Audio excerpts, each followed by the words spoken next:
Hello there, I'm Paul Glumaz, and today is the first day of August 2019, and this is being brought to you by General Welfare Presents. Now, we have quite a situation emerging. The question facing us that no one is talking about, but is very real, is that there is coming a final collapse of the global, London-centered, international financial system. The situation has been kicked down the road for a long time. However, there are a number of things that are going on which are going to impact that whole system, and that system cannot continue. And the whole question that the human race faces now is what replaces that system. What is the new system that will have to replace that system? And if you're not going to get a new system, what you're going to get is chaos. So it's not a question of saving the system anymore. The system is going to be wiped out. It's going to collapse. It cannot be sustained for much longer. The issue is what replaces that system. A new system. What kind of new system? Or just chaos followed by another system. So this is what is going on. Now, a number of years ago, LaRouche put forward what is called the 4 laws. And the 4th law is, I'm going to do them in reverse. The 4th law is the direction of the society has to take into the future. And that direction has to be established on developing the future technologies that will change the platform, the physical platform of human existence, in the same way that we went from an agricultural society with no industry, with no heat-powered machines, to the full industrial society. The next platform is fusion. The next platform is harnessing fusion and applying that capability into space. That's the next platform. That is as significant a platform, a new platform. If humanity isn't headed in that platform, to a new platform, it cannot continue to ultimately survive within a lower platform. Humanity has to go to a higher platform in order to continue being the human species, in order to continue being survival. So the importance of what's happened in the last few weeks is the following. We had the 50-year anniversary of the Apollo moon landing, and in that context there's been a lot of discussion, and it now become more prevalent that Donald Trump has put forward an ambitious space program called the Artemis project, which Artemis being the goddess of the moon, and he's calling the generation that's coming up the Artemis generation. And there's supposed to be a manned moon landing 2024 and the beginning of a permanent base by 2028. Now, that is completely coherent with the rover landing that India is doing in early September on the southern part of the moon, where there's reported a lot of water, ice. This is also coherent with the fact that the Chinese will be sending their next lunar rover with the capacity to bring back samples from the moon, from certain areas of the moon. And this is also coherent with the Russian space program, which is supplying, which is also involved in all of this. Now, in that context, Vladimir Putin's, the president of Russia's response to the mass organizing for renewable resources and the environmentalism and the whole carbon thing, has been to say that Russia is now calling upon itself and the world to embark on a crash fusion program. Now, this is very important. Many people say that we've been working on fusion for 40 years and we haven't reached it. But we have not really been working on fusion. We've been doing basic research, but we haven't been seeking to achieve fusion energy. In 1976, a study was done on what the funding was required to reach fusion power. And they projected at a high rate, it would be 1995 you would have fusion. And at the lower rate, you would have it by 2005.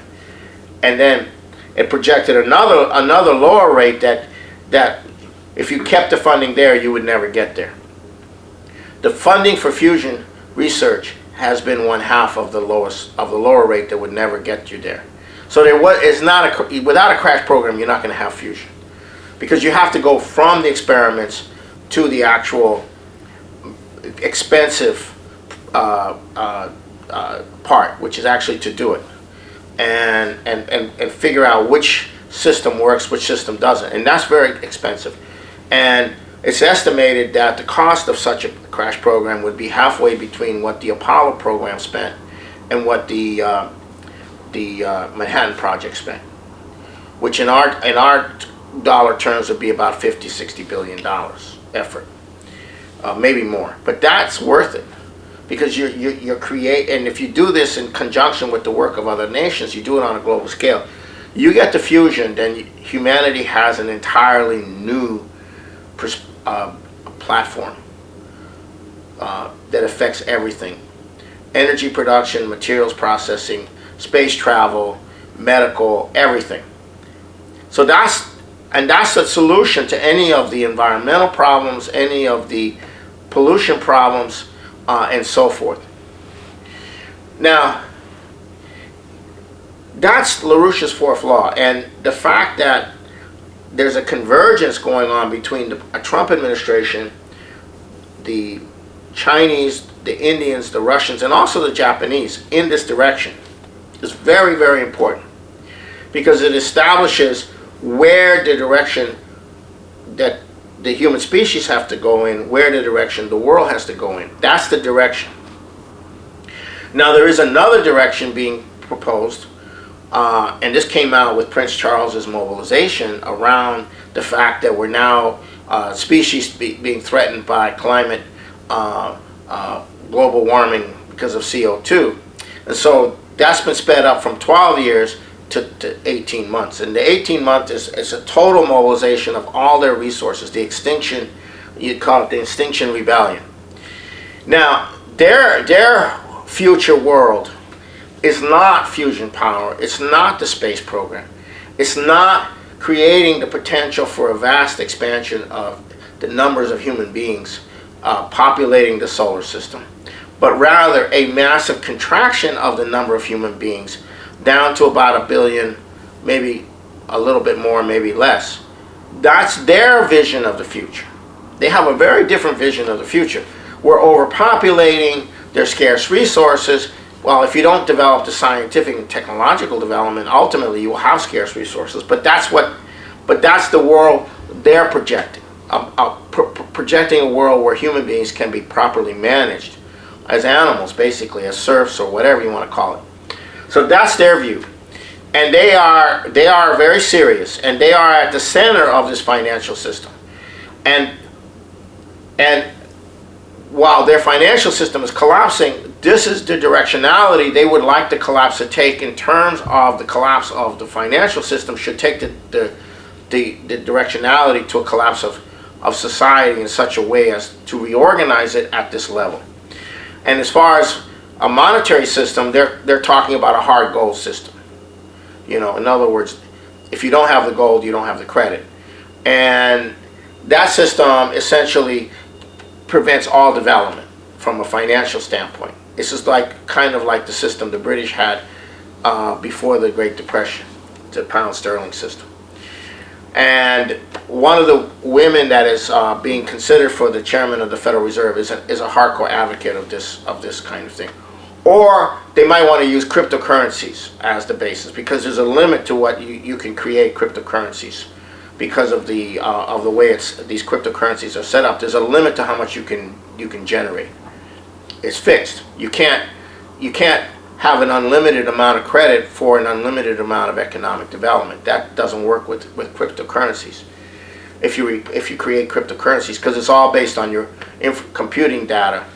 So that's the direction they want to go in. Now that's the third law. Now, I mean that's the fourth law. The third law is infrastructure. What type of infrastructure is going to create the greatest amount of connectivity and trade and facilitate economic activity? And that's the Chinese have gone with the third law, which is the basis for which is the Belt and Road, and that's been going now for 6 years. And now there is a lot of economic development going on based on this infrastructure, which will then create the basis for trade. And that development then allows you to utilize the human labor in the areas which are not connected. That whole development is going on, and it's going on a global scale, led by the Chinese and the Belt and Road Initiative. And it's also being led through other agencies like the BRICS, Brazil, Russia, the BRICS, and their bank, and the Asian Infrastructure Investment Bank, and and many other facilities. Now, that brings us down to the second law, which how do you finance all of this? And you do it with a credit system. And the Chinese have something approximating a credit system with policy banks, which allow them to create the credit and put the credit to work. Our banks, when they loan money, they're creating money. They're creating money. But when they loan money, they're creating money. But the problem is they're creating money more for the leveraging the financial speculation than they are for investing in our development. And that financial system, that global financial system of derivatives and speculation, they're making money by financializing, not by economic development. So you take an income stream, let's say in healthcare or in any place, and you financialize it. That is, you create derivatives off of it. You create a flow. You use the flow to leverage with. That's why you end up having hedge funds own most of our productive activity, because that's how the system works. And that system is going to collapse. And then you come down to the first law, which is bank separation. As soon as you separate the commercial from the investment banks, and that you restrict the depository base in the banks to making loans to the commercial sector, you essentially wipe out the financialization process. You wipe out derivatives, you wipe out this whole system. Okay, and if you do this on a global scale, then in that context you can revive the economy. So we're heading in that direction. Now those kind of fundamental changes are being anticipated, but the most important of those is the fact that you have these major nations committed to this future. And at some point we will see that Russia, China, India, and the United States will have to design a new system to replace the current system. And what we're saying is that new system must be a credit system. And I'll explain what we mean by a credit system. Currently, you have a global dollar system. Everything is measured in terms of dollars. This dollar is being speculated on.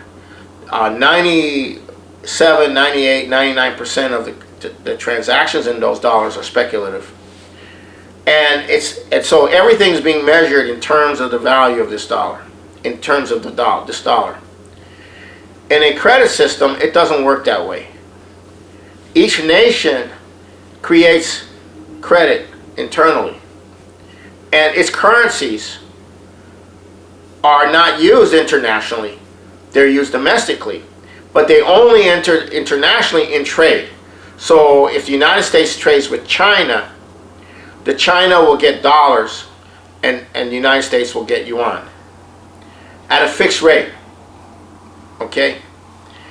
And that's in that way. And then the US can use the yuan to buy stuff from China, and the Chinese can use the dollar to buy stuff from the US. But the rates are fixed. Now the best way to fix these rates so that they're not because there may be changes in economic development and so forth, you may have to adjust these rates, is to have a gold reference, so that each currency is pegged to each other at a fixed rate and is pegged to gold. And if you need to change it, then you change the value of the currency with respect to gold, and that changes its but it's done by agreement between nations, by an agreement. The fixed exchange system remains intact, and that's a credit system. Because now you can do long-term investment very easily without it being disrupted by currency speculation. In fact, you have essentially a credit system, and what you have are clearinghouses between nations to clear the various currencies. But you don't have any currency as the currency of the world. Like the dollar was made the currency of the world. Before 1973-71, the dollar was not the currency of the world because you had a fixed exchange system. But after 73, then the dollar became the currency of the world, run out of the City of London. That whole system is coming unglued. And now we come to what's going on in terms of how this is playing out as reflected in the presidential campaigns that are going on inside the Democratic Party. Okay. What's happened is that the financial crowd internationally, and the British, and their billionaires that are operating in terms of the IT sector, and especially in terms of their relationship to the City of London, they have moved in and basically hijacked the whole process of the elections. And what they have done is part of this global mobilization on the climate change, which is getting very violent, but which is going to get very violent, and this whole Green New Deal, carbon, shutting down carbon emissions, shutting down coal and oil, all of this is totally destructive to the economy. The unions don't like it, the moderate Democrats don't like it, but it's being shoved down their throats, and the media is controlling and this whole process.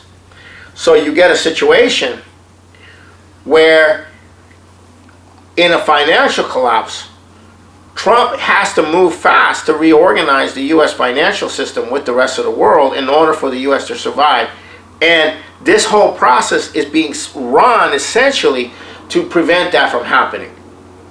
And rather than be concerned about whether a Democrat can defeat Trump in 2020 and come in 2021, that's not the issue. The issue is to be able to disrupt the ability of a sitting president to be able to deal with the crisis by taking the entire political system and taking the entire Democratic Party and ramming it against the president, running over the moderate Democrats, forcing them into line. And that's happening.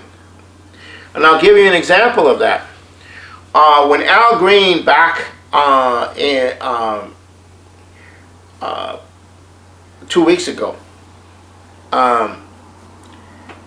did a solitary introduction of an impeachment resolution of Donald Trump, 95 Democrats voted against tabling the resolution.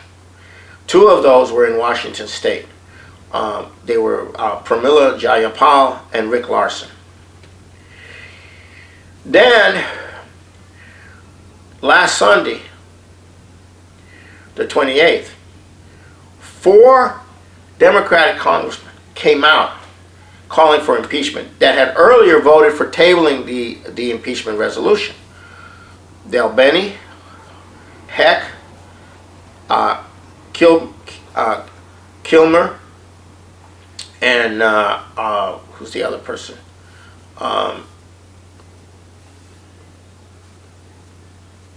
Anyhow, 4 of them came out, and none of these are known to be radical Democrats. They are moderates. Their constituency is very split. There's a lot of Trump support in those areas, and they went ahead anyhow and called for impeachment. That's how deep the pressure is on this. Oh, Schreier is the 4th one. She's relatively new. So those 4 are in districts which are not like Seattle or San Francisco or what have you. So you got to ask yourself, why are they doing this? Because the pressure is on. The billionaires are there with the checkbooks, and they're being pressured into this. So this is the kind of thing that's going on, and I say that this is not about not about having the Democrats win per se. Yes, there's Google and Facebook and all these are going to do massive censorship, and this is another thing that I'll talk about later in the next episode. I'll talk about the censorship question, which is huge. But it's not just about that kind of thing, but it's about disrupting the functions of the presidency in a time of crisis. That is what I believe is going on, and that's the situation that we're looking at. Now, going back to what I was saying earlier, the ability of a nation to create credit and direct the credit in the areas of the economy that actually are productive is the most fundamental right of a nation. And we gave that right up, pretty much. China didn't. But one of the countries which has now adopted that perspective since the election of Evo Morales in Bolivia has seen the most rapid rate of growth over the last 12 years in Latin America. Bolivia, which was considered the poorest Spanish-speaking country in the Americas, the poorest, the most backward, the most poorest, is now moving ahead quite rapidly because the government is mandated that 60% of the bank's loans have to be in the real economy, and 50% of their profits have to go back to the government. And so there is, and also they put a commitment on the space program, on nuclear power, and the optimism that they've created in the population has also gone a long way to increasing the productivity of the population. So this is where we are. We have the hysteria of the climate change, the coming doom, the Extinction Rebellion against modern civilization, against the Industrial Revolution being unleashed. And it's going to get violent. And you have the entire Democratic Party being sucked into this thing in various degrees. This is incredible. This is absolutely incredible. And do they think that they're going to get elected doing that? No, they don't. Most people do not consider the climate change issue to be a fundamental issue for them. The fundamental issue are their own personal existence. The situation in the schools, the healthcare situation, the economic situation, the real estate situation, etc. They don't see climate, most people in the United States don't see the climate change as the #1 issue, although that's the way it's being presented. So we are entering an incredible period in which the human race is increasingly in a position to make a radical change for the better in the context of this global systemic breakdown of the world financial system, which is on its way. So with that, I want to emphasize that this process is moving. It's moving, and your role out there, and you need to get a hold of us you need to get a hold of me, and you need to get a hold of the LaRouche. You need to go to LaRouchePack.com, and you need to get a hold of me at Paul Glumaz at gmail.com. But this is moving, and this our meetings are very important in this respect here that we hold in Shoreline. So I want to emphasize that we're entering this period. It's not going to be necessarily Trump's re-election.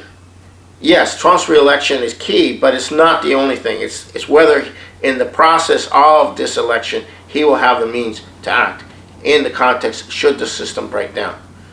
And that's very important.